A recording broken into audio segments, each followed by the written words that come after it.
Harvard University, Cambridge, Massachusetts, 1991. Dr. John E. Mack, a Harvard professor and renowned psychiatrist working with trauma patients, is convinced by a colleague to examine those who claim to have been abducted by extraterrestrials. He started, according to him, having his clients tell him these very, very detailed and traumatizing, in many cases, accounts of beings coming and taking them and doing experimentation, and even this discussion of alien hybrids that were produced from experimentation.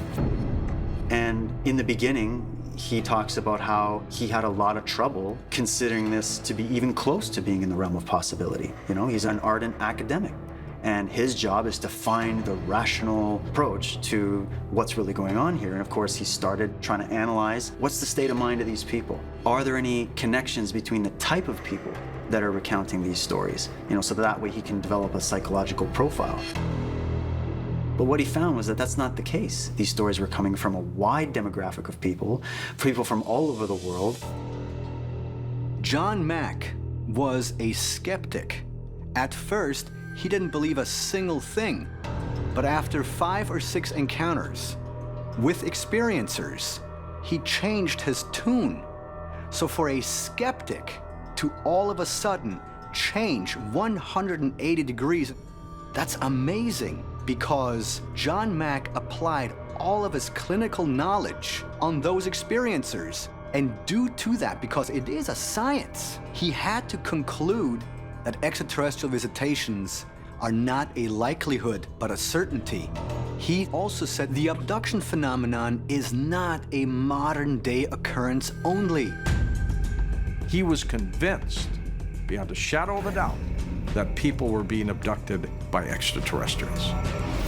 He was ridiculed, scorned by his colleagues, laughed at, but he did not stop. He continued to try to get these answers as to what was happening to these people.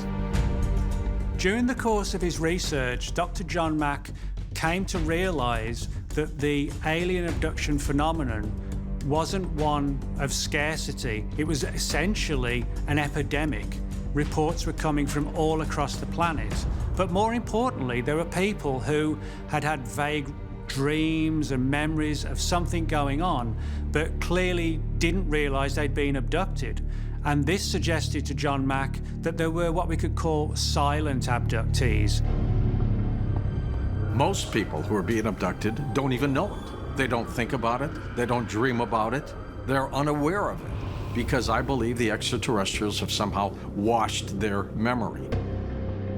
However, in hypnosis, when you regress somebody, you may be able to pick up things where they do recollect what has happened. It happened in the original case of Barney and Betty Hill, where the psychiatrist, Dr. Benjamin Simon, put them under via hypnosis, and that's when they started talking about the things that had happened. You cannot erase the mind permanently, and the ETs know that, but in terms of just full consciousness, they're able to knock it out. There are people who are going to bed tonight who have no idea that they may be abducted by extraterrestrials. They won't remember it, and they won't recall it, and they won't even know. The big question is why? We can only speculate about why the intelligence behind UFO abduction behaves the way that it does. But it certainly stands to reason that if they need to operate clandestinely, if they're trying to keep what they're doing hidden away, then it might not be possible in our culture today. It's possible that what we're seeing here is the same phenomenon, but the means have changed over time.